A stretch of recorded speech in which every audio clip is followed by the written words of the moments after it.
안녕하세요. 오늘도 사연살롱을 찾아주셔서 감사합니다. 저는 올해로 40줄에 들어선 중년 새내기입니다. 제 입으로 저를 중년이라고 소개하니 기분이 좀 이상하네요. 그래도 40이라는 나이가 생각보다는 좋은 것도 많은 것 같아요. 뭐랄까, 이젠 정말 어른이 된 기분이랄까요? 그리고 제 인생에 잊지 못할 한 사람을 떠올리며 부끄럽지 않은 예쁜 할머니가 되고 싶은 인생의 목표를 가지고 있는데요. 여러분은 누군가를 죽도록 미워해 보신 적이 있을까요? 세상의 모든 고부관계들이 사이가 나쁘진 않겠지만 저는 정말 시어머니와 사이가 나빴어요. 유치한 말이지만 시어머님이 먼저 저를 미워하고 동서와 차별하셨기에 저도 똑같이 시어머니를 미워했죠. 저는 평범하다고도 말할 수 없을 정도로 가난한 집 딸이었거든요. 그래서 남편과 결혼 허락을 받는 것도 너무 힘들었는데요. 사랑이 뭔지 남편을 포기할 수 없어서 그 모진 구박을 견디며 끝내 그 집 며느리가 되었어요. 그러니 저희 시집살이는 이미 예정된 일이었죠. 하지만 그렇다고 제가 결혼을 후회한다는 건 아닌데요. 그건 역시 결혼한 지 10년 가까이 된 지금도 저한테 참 잘하는 애처가 남편 때문이에요. 다만 첫 단추부터 잘못되었던 시어머니와 저의 관계는 단 한순간도 좋은 적이 없었죠.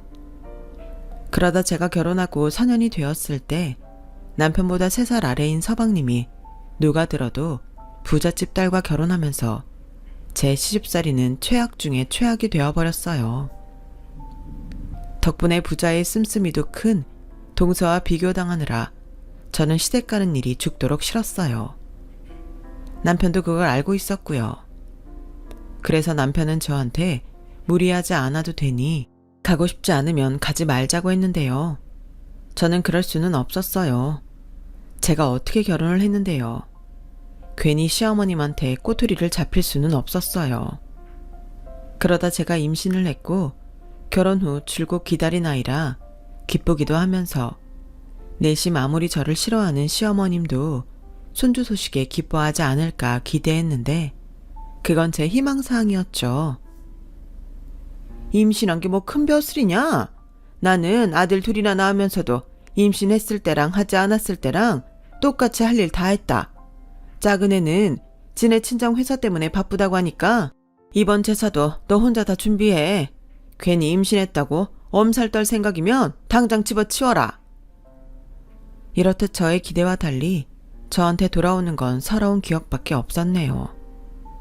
그래도 남편은 늘 제 편이라 시어머님이 저한테 뭐라고 하면 저를 대신해서 큰 소리도 쳐줬고 어쩔 때는 저를 데리고 아예 시댁을 나오는 등 저를 지켜줬는데 그래서 시어머님이랑은 더욱 사이가 멀어졌어요.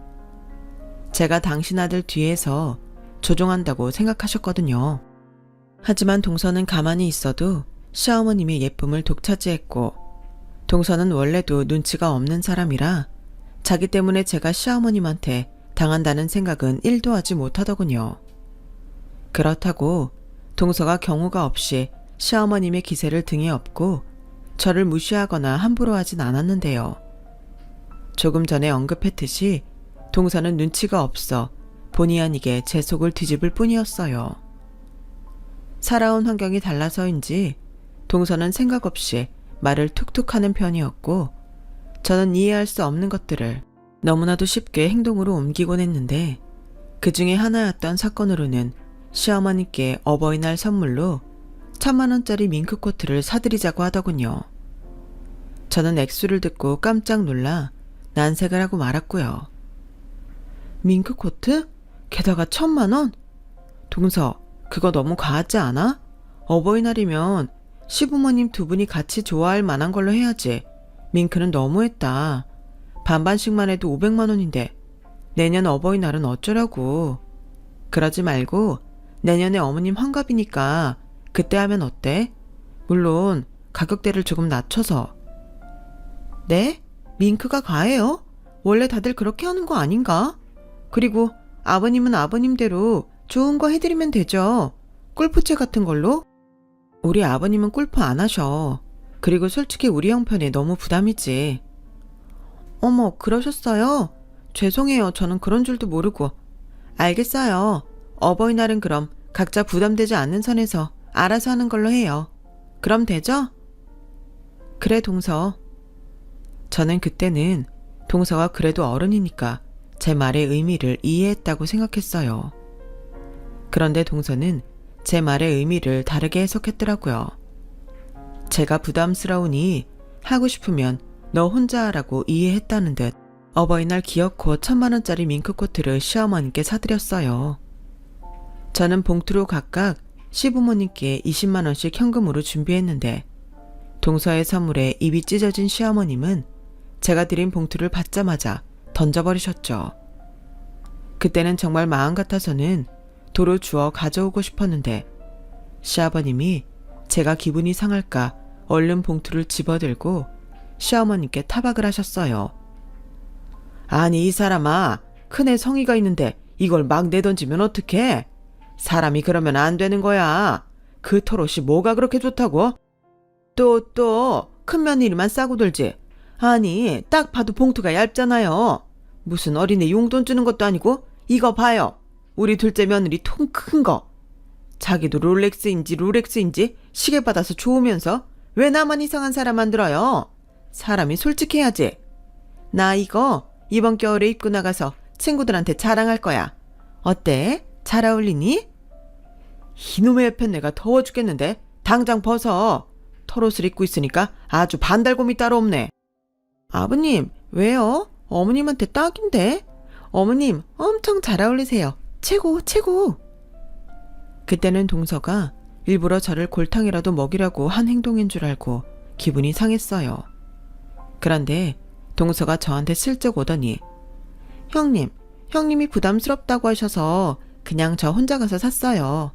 제가 곰곰이 생각을 해봤는데 형님 입장에서는 많이 놀라셨을 것 같긴 하더라고요. 제가 생각이 짧았어요. 다음엔 선물은 그냥 제가 알아서 할게요. 그나저나 어머님은 왜 그러시지? 아무리 소액이라도 그러시면 안 되는 건데. 그렇죠, 형님? 라고 하는데 저걸 가서 따져야 하나 위로해줘서 고맙다고 해야 하나 참 헷갈리더군요.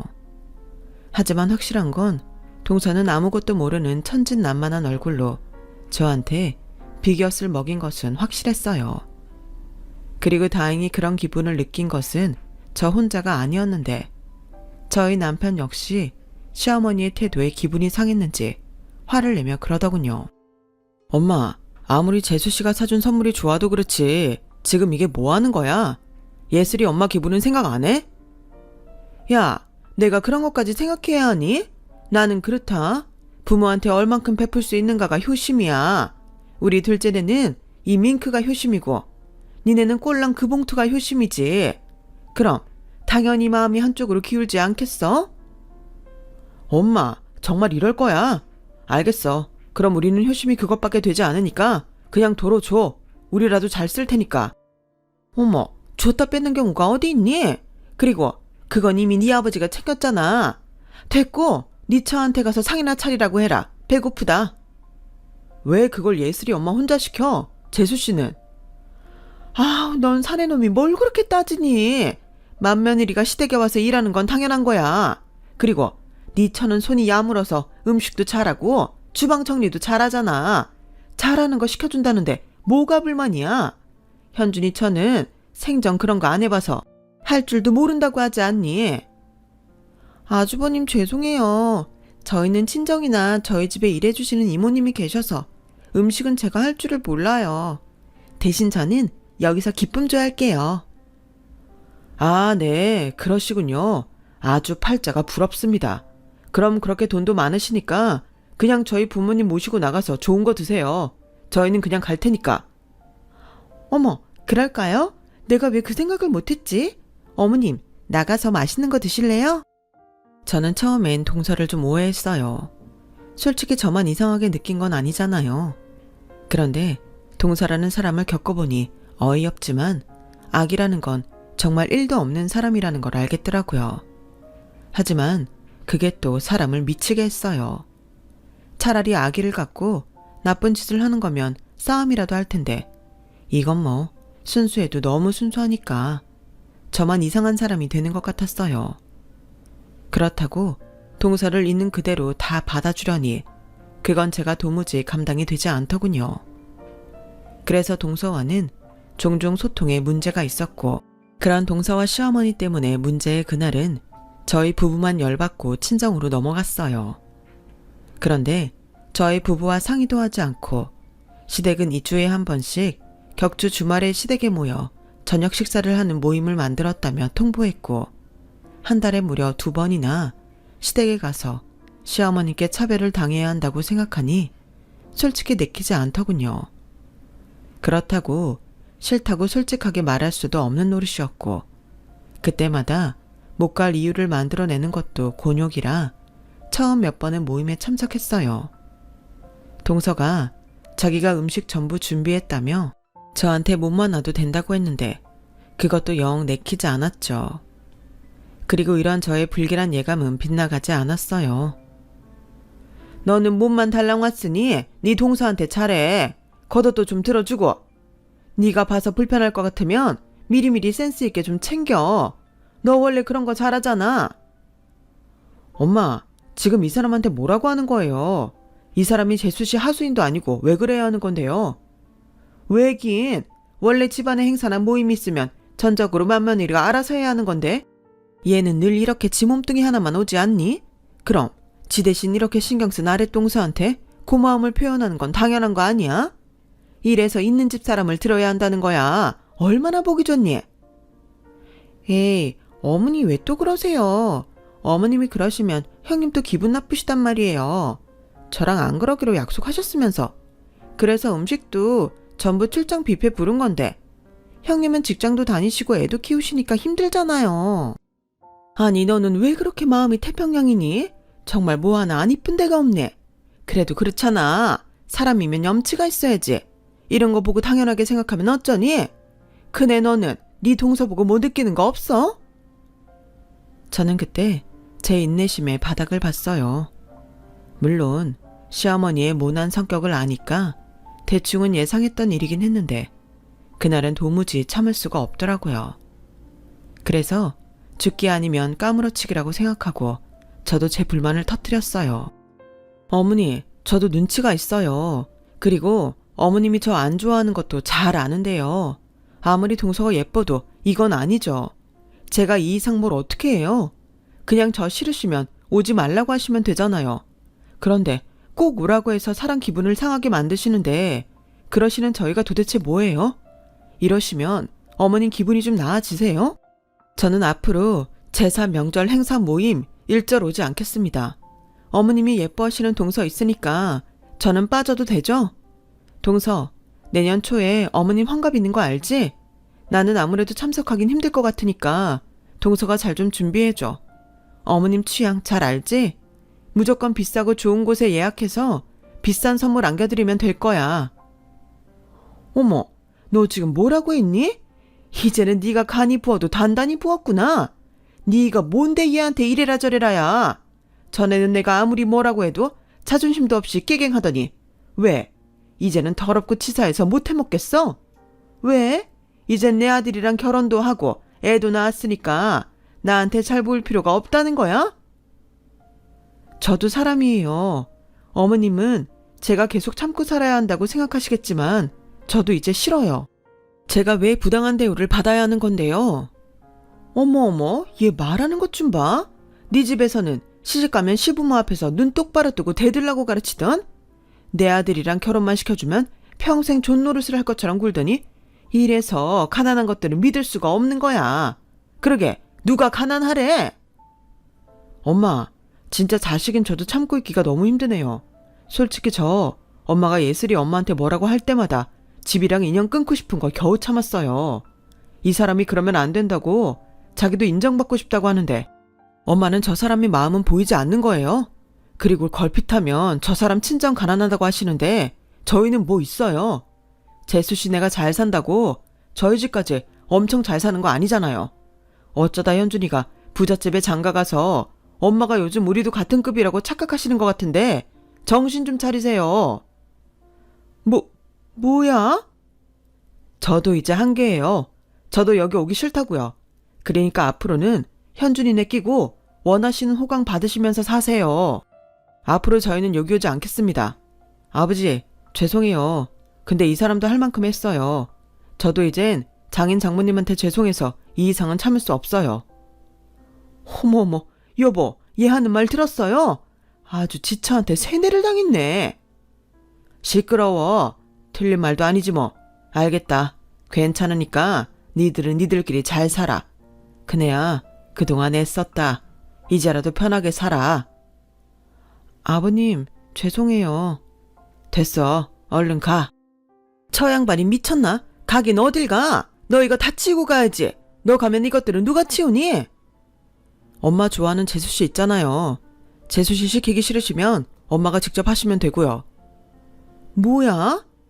어머니, 저는 이거 다 못할 것 같은데? 형님. 저는 애절하게 저에게 도움을 청하는 동서의 눈을 외면했어요. 아무리 아기가 없다고 해도 더는 당할 수 없잖아요. 그리고 남편 손에 못 이기는 척 딸을 데리고 시댁을 나갔죠. 시댁 대문을 나가는데 어찌나 속이 시원하든지 눈물이 다 나더군요. 남편은 그런 제 손을 꼭 잡아줬어요. 진작에 이렇게 했어야 했는데 미안하다고 하면서요. 솔직히 미안한 건 저였죠. 제가 물러나지 않고 결혼해서 시어머니가 남편 역시 사이가 좋던 적이 없었거든요. 그 뒤 시어머님은 저와 남편에게 돌아가며 계속해서 전화를 하셨어요. 물론 저희 둘 다 시어머님 전화를 차단해 버렸는데 나중엔 시아버님이나 아예 모르는 전화로 전화를 하시더군요. 솔직히 이해가 가지 않았어요. 그렇게 싫다면서 곧죽어도 저를 불러 구박하는 그 심보는 도대체 뭐냔 말이죠. 아무튼 그날 이후 저는 시댁에 가지 않았어요. 시댁에 발을 끊고 맞이하는 명절엔 기분이 참 묘하더라고요. 늘 하루 종일 구박받으며 음식을 하곤 했는데 구박하는 사람도 없고 음식을 안 해도 되니 그렇게 좋을 수가 없었어요. 그뿐만이 아니었죠. 남편이 일찍 제 친정에 가서 명절 연휴 동안 있다가 오자고 해서 엄마가 해주는 밥을 연휴 내내 먹고 정말 마음 편하게 지내다 집에 왔어요. 살도 무려 3kg나 쪘더라고요. 제가 원래 명절만 지나면 3, 4kg는 빠지곤 했는데 그 반대가 되니 점점 더 시댁에 가기 싫었어요. 그렇게 마음 편한 시간이 지나가고 시어머니 환갑이 한 달 앞으로 다가왔는데요. 돈 많은 동서가 있으니 걱정할 것도 없겠다 싶어 신경 쓰지 않으려고 했는데 느닷없이 회사 전화로 시어머님이 전화를 하셔서는 회사 앞이라며 당장 나오라고 하시더군요. 그때는 정말 너무 놀라서 숨도 제대로 쉬어지지 않았어요. 회사 앞까지 시어머님이 찾아올 거라고는 꿈에도 생각하지 못했거든요. 그리고 왠지 나가지 않으면 시어머님이 회사에 뭔 짓을 할 수 있다는 불안감에 저는 다급하게 시어머님을 만나러 나갔죠. 어머니, 여기까지 오시면 어떡해요? 왜? 나는 여기 오면 안 되는 거니? 그러게, 너도 작작에 써야지. 너, 내 아들 믿고 지금 나랑 해보자는 거지? 그래, 내가 한 발 물러날 테니 너도 이젠 그만하고 다시 예전처럼 내 집에 오고 네 할도리는 해라. 지금 저더러 다시 어머님 댁에 가서 인간 대접도 못 받고 동서랑 차별당하라는 말씀이세요? 저는 싫어요. 저는 지금이 너무 좋아요. 얘가 정말 너 나랑 끝까지 해보자는 거야? 어른이 이렇게 여기까지 와서 한 발 물러나겠다고 했는데 뭐? 싫어? 지금이 좋아? 그렇잖아요. 저도 사람인데 당연히 싫고 좋은 게 있죠. 오죽하면 어머님 아들인 예슬이 아빠도 자기 집에 가기 싫다고 하잖아요. 그야, 그건 네가 내 아들을 세뇌시켜서 그런 거고. 제가요? 저 그런 적 없어요. 그 사람은 뭐 눈 없고 귀가 없어요? 아무튼 저는 싫으니까 다신 여기 오지 마세요. 뭐야? 그래서 한 번뿐인 CME 환갑에 참석하지 않겠다는 거야? 내가 너더러 음식을 하라고 했어. 돈을 내놓으라고 했니? 너 내가 얼마나 우스우면 여기까지 온 나한테 이렇게 행동을 해? 네가 그러고도 맏며느리야? 왜 이럴 때면 맏며느리를 찾으세요? 그렇게 예뻐하시는 작은 며느리 있잖아요. 어련히 알아서 동서가 잘 해드릴 텐데 왜 저한테 그러세요? 어차피 제가 해드리는 건 전부 마음에 안 드시잖아요. 그리고 저만 이래요. 그이도 참석 안 한다고 하는데 왜 저한테 이러세요? 그야 네가 간다고 하면 내 아들이 안 오겠니? 막말로 내 아들이 오고 싶어도 네 눈치 보느라 올 수 있겠냐고. 왜 너 하나가 우리 집 분위기를 망치는 건데? 참할 필요 없고 나는 네가 오는 걸로 알고 있으며. 그러세요. 저는 안 갈 거니까. 어머님 말씀처럼 그이가 제 눈치 보느라 못 가는 거면 물어보고 그이는 가라고 할게요. 너 정말 끝까지? 시어머님은 제가 예전과 달리 완강하게 버티자 얼굴이 금방이라도 폭발할 것처럼 붉게 달아오르셨어요. 그리고는 저 하나 때문에 자식하고 연까지 끊어지게 생겼다며 남 보란 듯이 주저앉아 대성통곡하셨는데요. 저는 모르는 사람이라는 듯 뒤돌아 들어왔네요. 계속 있어봤자 창피하기만 하고 달라질 건 없었으니까요. 솔직히 남들은 그냥 식구들끼리 좋은 데에서 식사하는 정도로만 한다는 환갑을 시어머니는 큰 건수라도 되는 듯 잔뜩 기대하고 계셨어요. 여행, 가족사진, 외식 등 바라시는 것도 많으셔서 1년 전부터 스트레스가 이만저만이 아니었죠. 시아버님 환갑 때도 식사하고 1박 2일 가족여행을 다녀왔는데 주인공인 시아버님은 별 말씀이 없으셨지만 저만 시어머니 등살에 쉴 수가 없었어요.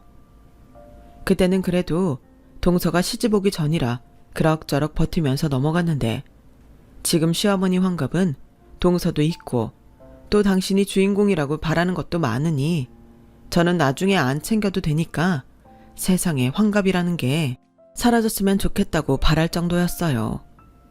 그런데 그런 저한테 남편이 중간에서 알아서 차단을 해주니 그렇게 고마울 수가 없었죠.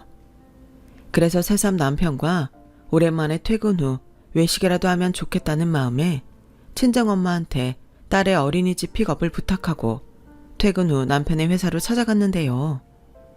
글쎄 시어머님이 남편 회사까지 찾아와 저보다 먼저 남편을 기다리고 있더군요. 그리고 곧이어 저랑 데이트할 생각에 신난 남편이 회사를 나왔는데 시어머님을 보고 깜짝 놀라며 주변을 살피는 모습이 보였어요. 사실 저는 시어머님이 저를 찾아왔었다는 말을 하지 않았거든요. 굳이 말해서 서로 불편할 필요가 없을 것 같아 말을 하지 않았는데 시어머님이 남편 회사에까지 찾아갈 거라고는 생각도 하지 못했어요. 그리고 일부러라고 말하긴 그렇지만 시어머님과 남편이 하는 대화를 듣게 됐는데 아니나 다를까 당신 환갑잔치 때문에 남편을 찾아간 거였고 그때 비로소 시어머님의 진짜 속내를 알 수 있었어요. 엄마가 여긴 왜 오셨어요? 왜 왔겠니? 몰라서 묻는 거야? 넌 네 엄마 환갑잔치가 코앞인데 어쩜 장남이 돼서 이럴 수 있니? 네가 그러니까 예슬이 엄마 그게 너 믿고 나한테 까불잖아. 예슬이 엄마가 언제요? 그 사람처럼 착하고 엄마 아버지한테 잘하려고 하는 사람이 어디 있어요? 그렇게 착한 사람 건드린 엄마 잘못이죠. 이게 정말? 몰라. 그래, 내가 잘못한 걸로 치자. 그럼 됐지? 그러니까 너 오늘 밤이라도 당장 네 처 설득해. 걔가 너 믿고 내 환갑잔치 안 온다고 하는데 네가 가자고 하라고. 힘든 일 아니잖아. 엄마, 나는 그럴 마음도 없지만 왜 그렇게 환갑잔치에 목을 매요? 그러게 진작에 그 사람한테 잘 좀 하지 왜 그러셨냐고요. 그런데 엄마 말대로 하면 뭐 그때는 별일 없을 것 같아요? 그때도 또 빈정상하는 일이 벌어질 텐데 뭐하러 그런 수고를 해요? 그냥 엄마 좋아하는 막내 아들이랑 막내 며느리한테 대접 받으시면 되잖아요. 이것들이 부부 아니랄까봐 둘이 똑같은 말만 하네? 왜? 걔가 내가 집 회사 찾아갔다고 벌써 고자질하던? 뭐라고요? 엄마, 여기 오기 전에 집사람 회사 가셨어요? 엄마 정말 왜 그러세요? 왜긴 내가 아쉬워서 그렇지. 누구든 허드렛 일 할 사람이 있어야 할 거 아니야. 그렇다고 내가 현준이 처를 막 부려먹을 수 있니? 그래도 네 처가 손도 빠르고 깔끔해서 부려먹기 딱 좋은데. 그거였어요. 그렇게 예슬이 엄마 환갑잔치에 부르고 싶은 이유가? 정말 실망이네요. 저 그냥 엄마랑 지금 이 순간부터 영 끊고 살게요. 뭐야? 지금 네가 널 낳아준 엄마한테 그게 할 소리야? 이럴 줄 알았으면 아까 낮에 그냥 머리채라도 확 잡아채서 패대기를 칠걸. 알았다. 나도 너 같은 아들 필요 없다. 다시는 나한테 엄마라고 부르지 마. 배은망덕한 놈. 내가 지를 어떻게 키웠는데. 저는 시어머니 말에 손이 부들부들 떨렸어요. 그러니까 저를 부려먹을 생각에 이렇게 저와 남편을 찾아왔다는 거잖아요. 사람이 악해도 정도가 있지. 저는 그 순간부터 어떤 일이 있어도 시어머니께 예전처럼 잘하려 정성을 쏟는 일은 없다고 다짐했어요. 그리고 그날 마치 저는 남편한테 늦게 도착해 시어머님을 보지 못한 것처럼 연기를 했는데 남편도 굳이 시어머니 말을 하지 않더군요. 하지만 저희 부부는 서로 알고 있었어요. 얼굴에 말하지 못한 그늘이 똑같이 있었거든요. 그래서 그날은 맛있는 음식을 두고도 먹는 둥 마는 둥 하고 집으로 돌아왔고 시어머님은 정말로 철눈을 끊어내듯 연락하지 않으셨어요. 물론 당신이 기대하던 환갑에도 저희 가족은 참석하지 않았죠. 하지만 눈치 없고 생각 없는 동서를 통해서 그럭저럭 잘 지나갔다는 건 들어서 알게 됐는데요. 동서가 나름 호텔에서 잘 대접해 드렸더라고요. 그럼 된 거죠. 저는 앞으로도 계속 그렇게 동서가 기쁨조 역할을 하면서 저 대신 시부모님께 잘 하리라 믿어 의심치 않았어요. 시어머님의 환갑이 지나고 몇 달 뒤 뜻밖의 동서한테 연락이 왔어요. 거의 울먹이면서 전화가 왔는데 참 난감했어요. 형님, 있잖아요. 제가 너무 힘들어서 그런데 정말 이렇게 형님이랑 영 끊고 사실 생각이세요? 형님이 없으니까 제가 너무 중간에서 곤란해요. 왜? 동서가 곤란할 게 뭐 있어? 어머니 동서 좋아하잖아. 그건 그건데 요즘 자꾸 형님 생각나서 화딱지가 난다고 감정을 추스리지 못하시거든요. 꼭 무슨 분노 조절 장애가 있는 사람처럼 구셔서 제가 너무 무서워요. 그리고 곧 있으면 명절이잖아요. 지난 명절에도 형님 없어서 제가 얼마나 힘들었는지 아세요? 그래서 드리는 말인데 그냥 형님이 예전처럼 어머님께 숙이고 들어오시면 안 될까요? 형님만 눈 한번 딱 감으시면 온 가족이 평화롭잖아요. 동서 말이 좀 이상하다. 동서가 아무리 생각 없이 말을 해도 그렇지. 내 입장에서는 기분이 나쁘지. 중간에서 동서가 힘든 건 잘 알겠는데 그렇다고 내가 다시 예전처럼 시댁에 가서 구박받고 차별받는 일은 하지 않을 거야. 나는 이번에 굽히고 들어가면 그동안의 수모보다 더한 수모를 당해야 해. 하지만 동서는 아니잖아. 내가 없다고 나 대신 동서가 허드렛 일 다 하고 구박받진 않을 텐데. 나한테 이런저런 한다는 자체가 나는 좀 기분이 나쁘네. 동서도 다 봤잖아. 그동안 내가 얼마나 모진 수모를 당했는지. 그걸 동서 때문에 다시 하라고? 나는 싫어. 동서도 싫으면 그냥 시어머니께 싫다고 해. 동서한테는 뭐라고 하지 못하실 거야. 동서는 매정한 제 말이 서운했는지 어떤 대꾸도 하지 않았어요. 그리고 이내 저한테 울먹이며 전화를 끊었는데요. 나중에 문자로 왜 자기가 저와 어머님 사이에서 이런 곤란한 상황을 겪어야 하는지 모르겠다며 가운데서 너무 힘들다고 하더군요. 저는 답장하지 않았어요. 결국 동서도 이기적인 건 마찬가지였으니까요. 그리고 남편한테 동서가 전화했다는 사실을 말했는데요. 남편이 저한테 잘했다며 다음에 또 그런 전화가 오면 그때는 번호도 차단해버리라고 하더군요. 그렇게 저희는 시댁 식구들한테 천하의 나쁜 연놈이 되었지만 비로소 해방감을 느끼고 딸아이와 행복한 시간을 보냈어요. 예전엔 딸아이도 이상하게 자꾸만 눈치를 보는 것 같아 속상했는데 그럴 일도 없어서 너무 좋더라고요.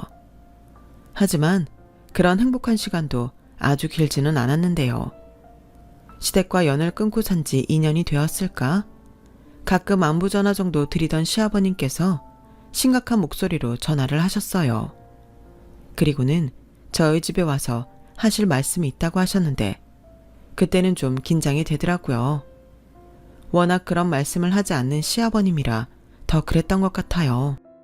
큰애야, 갑자기 연락해서 많이 놀랐지? 다른 게 아니라 집안에 큰일이 터져서 너한테 연락을 했어. 네 시어머니가 글쎄 위암이란다. 워낙에 엄살이 심해서 대수롭지 않게 생각했는데 벌써 손도 써볼 수 없도록 전이가 됐다고 하고 병원에서는 수술을 해도 암세포를 완벽하게 제거할 수 없다고 하는구나. 그리고 무엇보다 전이 된 속도가 다른 일반 사람들보다 빨라서 나한테 마음의 준비를 하라고 하는데 니들 생각이 나서 말이야. 네 마음 모르는 건 아니지만 네 시어머니 언제 세상 떠날지 모르는데 이제 그만 마음 풀고 병원에 한번 와주면 안 되겠니? 그래도 부모고 자식인데 언제 마지막이 될지 모른다고 하니 내가 마음이 안 좋아서. 네 시어머니도 아프고 나서는 사람이 많이 약해졌어. 아마 먼저 때처럼 너한테 상처 주거나 난리칠 기력은 없을 게다.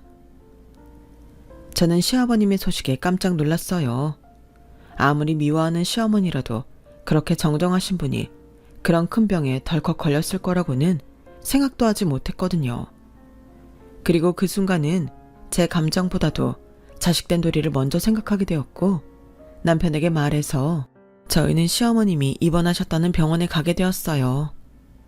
남편은 별다른 말은 하지 않았지만 많이 놀란 듯 보였고 괜히 저 때문에 이 모든 일이 일어난 것만 같아서 마음이 무거웠는데요.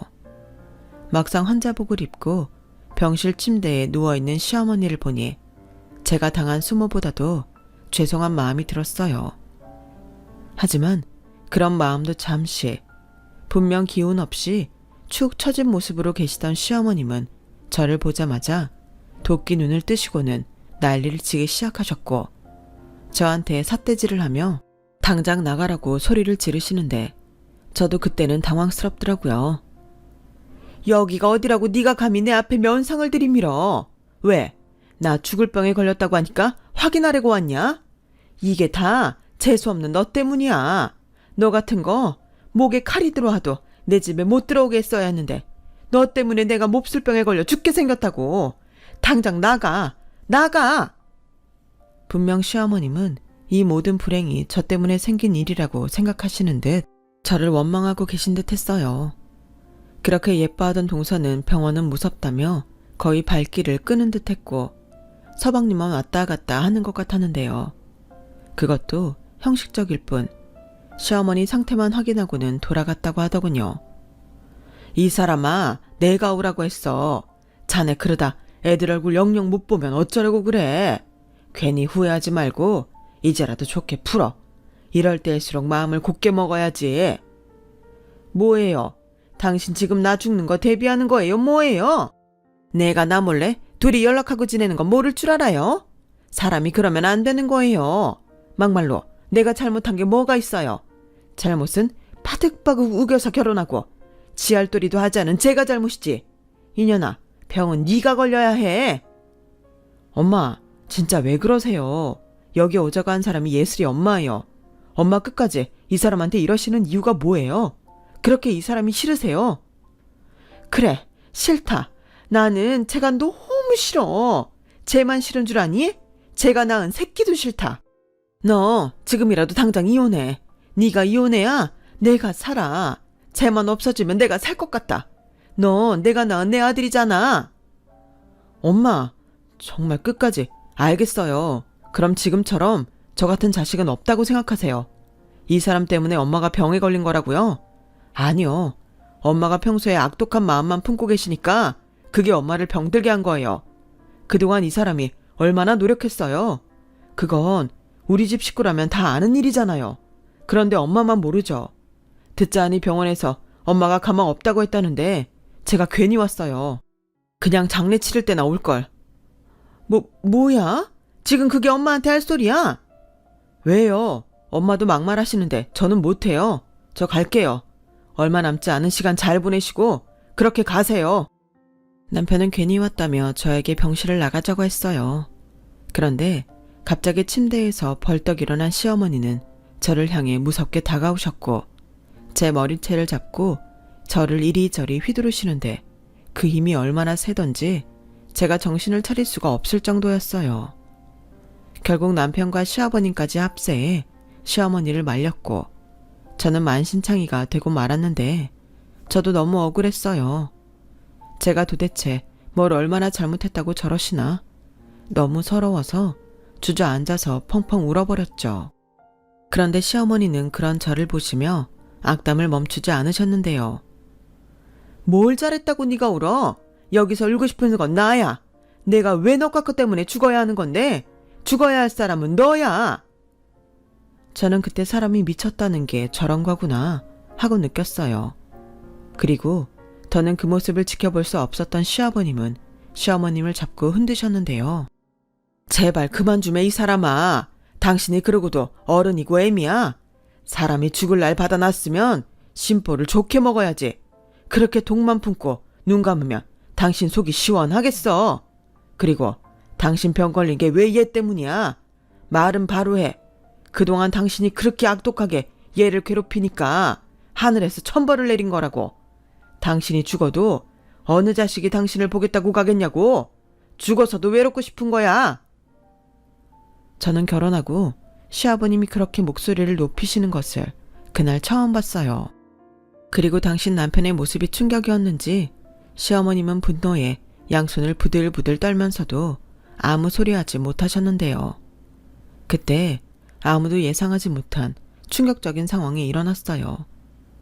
어른들의 큰 소리에 놀란 5살 제 딸아이가 자기 숨는다고 그만 동서가 사준 1,000만 원짜리 시어머님의 밍크코트를 뒤집어 쓰고 바닥에 웅크리고 있었는데 그걸 시어머님이 보시고는 정신줄을 놓으시고 마셨던 거예요.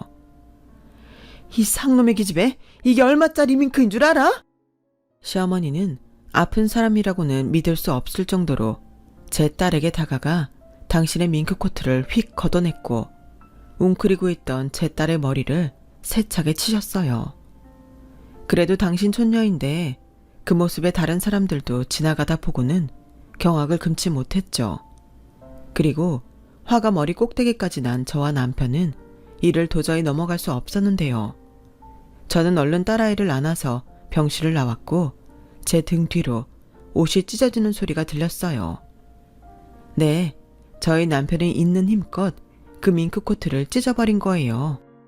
자기도 얼마나 화가 났으면 어지간해서는 사람 손으로 찢어질 리가 없을 그 옷이 찢어졌는데 그 순간 시어머니의 목소리도 찢어지도록 울렸죠. 아무리 비싼 옷이라고는 하나 사람보다 더 비싼 건 없잖아요. 시어머님은 아마도 그걸 모르는 어리석은 사람이었고 너무 소리를 지른 탓인지 쓰러지고 마셨어요. 하지만 남편은 개의치 않고 저를 따라 병실을 나왔고 다시는 여기 올 일 없다며 제가 안고 있는 딸아이를 안고 빠른 걸음으로 병원을 나갔는데요. 그 뒤 저희는 시어머님에 대한 그 어떤 말도 나누지 않았어요. 저희도 한동안 그 일로 정신적으로도 많이 힘들었거든요. 그리고 시아버님도 충격이 크셨는지 일체 전화도 하지 않으셨고 그때 유일하게 전화를 하던 사람은 눈치 없는 동서뿐이었죠. 동서는 서방님한테 들은 시어머님의 상태를 저한테 전하며 시어머님이 곧 돌아가실 것 같다며 징징거렸는데 가만히 들어보니까 제가 장례식에 오지 않아 자기 혼자 장례식 일 처리를 다 해야 할까봐 그게 걱정인 것 같았어요. 형님, 저도 들어서 잘 알고 있지만 그래도 형님이랑 아주버님이 집안에 맞으니까 장례식 때는 오실 거죠? 저 이런 거 한 번도 해본 적 없는데 들어보니까 3일 동안 꼼짝도 못하는 거라면서요. 동서, 어차피 동서는 돈도 많은데 뭐가 걱정이야? 요즘 상조회사가 다 알아서 해주는데. 저도 그런 줄 알았는데 그런 것도 아니더라고요. 좌우간 할 일이 엄청 많던데. 형님, 오실 거죠? 저 형님 없으면 안 돼요. 동서, 내가 진짜 어지간하면 이런 말 안 하려고 했는데 동서가 그렇게 자기 편한 대로 살면 안 돼. 그리고 내가 동서 못하는 거 대신해주는 사람이야? 말을 해도. 죄송해요. 제가 또 눈치가 없었어요. 그런데요, 저는 평생을 이렇게 살았는데 하루아침에 못 고치잖아요. 그래도 고쳐. 나는 가끔 시어머님보다도 동서가 약올라. 나랑 싸우고 사이 나빠지고 싶은 거 아니지? 그럼요. 저는 아니에요. 저는 오히려 그 반대인걸요. 저는 그때 참 동서가 어이도 없고 한심했어요. 그래도 자기도 어른이고 한 집안의 며느리인데 그럴 것도 아니었음 왜 결혼 같은 걸 했는지 제 입장에서는 이해할 수가 없더라고요. 하지만 그때 제 머릿속에 번쩍하고 한 가지 생각이 떠올랐고 저는 동서한테 장례식 준비는 제가 알아서 할 거니까 아무 걱정하지 말라고 했네요. 저도 그동안 받은 게 있는데 이대로 시어머님을 보내드리고 싶지 않았어요. 제가 받은 것 그 이상으로 돌려드리고 싶었죠. 그래서 환갑도 못 챙겨드린 그 마음을 담아 시어머니 장례식 준비를 했고 그러기를 며칠 뒤 시아버님께 연락이 왔어요. 나다, 잘 지내니? 그때 그 일로 우리 예슬이가 많이 놀랐을 것 같아서 마음이 쓰이는구나. 내가 괜히 오라고 해서 니들한테 그런 일이나 겪게 했어. 미안하다. 또 그러신다. 저희는 괜찮아요. 예슬이도 그때는 좀 많이 놀랐는데 상담 치료도 받고 저랑 그이도 예슬이한테 최대한 잘 설명하고 있으니 아버님은 걱정하지 않으셔도 돼요. 그런데 전화하신 이유가 그게 다세요? 그게 말이지. 그래도 너한테 알리기는 해야 할 것 같아서. 네 시어머니 퇴원했다. 병원에서도 진통제 주는 것 외에는 해줄 수 있는 게 없다고 하고 저 사람도 집에 가고 싶다고 해서 집으로 가려고. 아, 그런데 아버님 혼자 괜찮으시겠어요? 답답은 해도 병원이 편하실 텐데. 작은 애가 간병인 붙여준대. 이럴 때는 네 시어머니가 돈덩거린 보람이 있긴 하더라. 근데 내가 전화를 한 이유는 사실 그것 때문만은 아니야. 시아버님은 조금 뜸을 들이는 것 같더니 시어머니가 자기가 죽고 난 뒤 당신 소유의 개인 유산을 장남인 저희 남편이 받게 될까 두려워하며 법적으로 저희 부부가 한 푼도 받지 못하게 처리를 해달라고 시아버님을 들들 볶는다고 하셨어요. 그래서 그저 형식일 뿐이니 도장만 찍어달라고 부탁을 하셨는데요. 내가 정말 너한테 미안하다. 근데 이놈의 여편네가 계속 사람을 못 살게 구니까 나도 너무 힘들어. 그래서 그냥 도장만 찍어줘라. 이 서류는 법적으로 아무런 효력이 없어. 아버님, 걱정하지 마세요. 도장 찍어드릴게요. 그리고 이번 주 금요일에 저 혼자 집에 갈 테니까 그때 서류 주세요. 고맙다. 그리고 너한테는 특히 미안해. 너같이 착한 애도 없는데.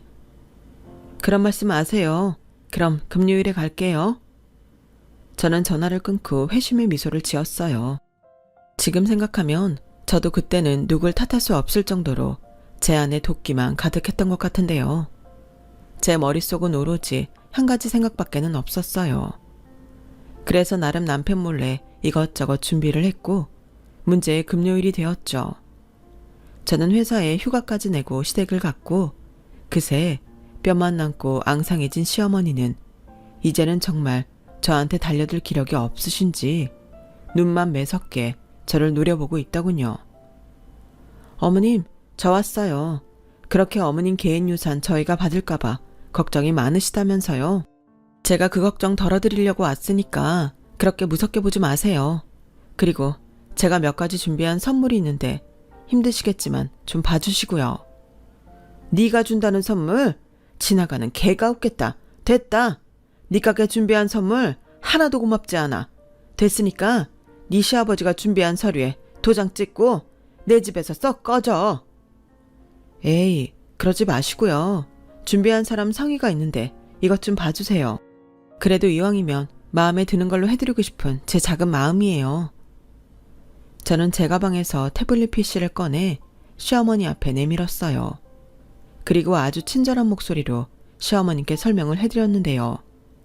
시어머님은 제 태블릿 PC 속 당신 사진들을 보며 경악을 금치 못하셨어요. 어머님, 영정사진으로 좀 골라주세요. 제가 사진 2개 중에 도저히 고를 수가 없어서요. 이건 평상시 어머님 모습이 찍힌 사진으로 만든 거라 표정이 뚱하신데 가장 어머님다운 사진이고, 그리고 이건 어머님이 저를 볼 때 눈이 옆으로 쭉 찢어져서 귀신처럼 보이는 걸로 만들었는데 저는 개인적으로 이 사진이 가장 익숙해서요. 어머님은 영정사진으로 어떤 게 좋으세요? 야, 너 지금 이딴 장난이나 하려고 여기까지 왔어? 누가 너더러 내 영정사진 만들어 달래? 그리고 지금 나한테 영정사진을 골라보라는 거야? 너 지금 나 놀리냐? 나 살 날 얼마 남지 않았다고 복수하는 거냐고? 아, 모르셨구나. 어머님 장례식 준비 제가 하기로 했어요. 어머님이 그러셨잖아요. 제가 허드렛 일은 참 잘한다고. 그래서 잘하는 걸로 어머님 마지막 가시는 길 편하게 보내드리려고 하는 건데 복수라니 정말 서운해요. 네가 아주 신이 났구나. 누구 맘대로 네 까까한테 내 장례식을 맡겨. 그야 어차피 어머님은 어머님 장례식 못 보잖아요. 제가 만만 일인데 제가 해야죠. 아, 스위드 골라야 하는데 어머님은 어떤 게 좋으세요? 평상시 까끌까끌한 거 싫어하시는데 어머님은 그냥 아무것도 입지 말고 천으로 둘둘 말까요? 야!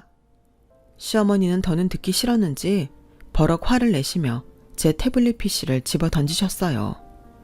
그리고 일어날 힘이 없으셔서 바닥을 기시며 저한테 오셨는데요. 저는 바닥에 떨어진 태블릿 PC를 집어들고 태연하게 멀어지면서 시어머니께 이렇게 말했어요. 어머, 어머니, 이게 얼마짜린 줄 아시고, 그리고 왜 화를 내세요? 이 영정사진 전부 업계에서는 나름 제일 비싼 곳에서 맡겨서 진행하는 거예요. 어머니 원래 비싼 거 좋아하시잖아요. 제가 큰맘 먹고 도리 챙기고 있는 건데 정말 서운해요. 뭐 어차피 장례식 때는 어떻게 지내도 어머님은 모르실 테니까 제가 알아서 준비할게요. 그리고 오늘 도장 찍기로 한 서류는 찍지 않을래요. 생각이 바뀌었거든요. 그럼 저는 이만 가볼게요. 어머님이 원하시는 대로 저는 오늘부터 얼굴 뵈러 오긴 힘들 것 같네요. 어머니 장례 준비하느라요. 언제 돌아가실지 모르잖아요. 저런 망할년? 넌 천벌 받을 거야. 천벌은 지금 어머님이 받고 계시잖아요. 저는 그냥 마지막 선물 해드리는 건데. 그러게 왜 제 딸한테 그러셨어요? 저도 엄마인데 그걸 보고 참을 줄 아셨냐고요. 그럼 부디 편히 떠나세요. 남겨진 가족이랑 유산은 제가 알아서 잘할 테니 걱정하지 마시고요. 시어머니는 기어코 자리에서 일어나시려고 용을 쓰셨어요. 그리고 일어나지 못하고 그 자리에 주저앉고는 바닥을 치며 분노하셨고 며칠 뒤 보름도 되지 않아 시어머니는 영영 눈을 뜨지 못하셨어요. 그리고 저는 제가 준비한 대로 시어머님의 장례를 진행했어요. 빈소에는 제가 시어머니한테 보여드린 사진이 아닌 곱게 웃고 계신 사진으로 올려드렸고요. 아무리 제 안에 미움이 크다고 해도 고인의 마지막 길을 욕볼 수는 없으니까요. 스위드 최대한 좋은 걸로 해드렸는데 시어머님은 제가 준비한 진짜 선물이 마음에 드셨을지는 모르겠네요. 한순간도 좋은 말을 들었던 적이 없었기에 애증인지 뭔지 저는 한 번도 본 적 없는 자상한 시어머니 영정사진 앞에서 내내 눈물이 났어요. 동서는 저한테 왜 우냐며 오히려 시원하지 않냐고 물었지만 저도 그런 감정은 처음이라 뭐라고 설명할 수가 없더군요. 그리고 시어머님은 화장을 하기로 했기에 한 줌에 제가 되셨는데 시아버님은 납골당이 아닌 그냥 바닥에 뿌리는 걸로 하고 싶다고 하셨어요. 어차피 사람은 죽으면 끝이다. 죽어서도 재산이 뭐니 하면서 챙길 필요 없다. 나 역시도 똑같이 그렇게 보내주렴. 살아서 그렇게 자식 힘들게 했는데 죽어서는 그러고 싶지 않다. 분명 네 엄마는 나랑 생각이 달랐겠지만 뭐가 이쁘다고 그 뜻을 들어주겠니? 그냥 이렇게 하고 남은 우리 식구 늦게나마 평화롭고 화목하게 지내자. 내 바람은 그것뿐이야. 그리고 저 사람이 남긴 개인 유산도 형제가 둘이 똑같이 나눠 가져라. 아버님, 그래도 그건 좀 아니지 않아요? 어머님 개인 재산이시잖아요. 왜요? 재수 씨는 돈도 많으시면서 저희가 가는 건 싫으세요? 아니, 저는 그냥 그래도 주인이 그걸 원하지 않는데 그렇게까지 하는 건 좀 아닌 것 같아서. 맞아. 나도 동서 말이 맞다고 생각해. 아버님, 저희는 받지 않을래요. 저도 뭐 끝까지 참지 못했으니까 잘한 것도 없죠. 저희는 빼주세요. 저희는 저희끼리 성실하게 벌어서 모을게요.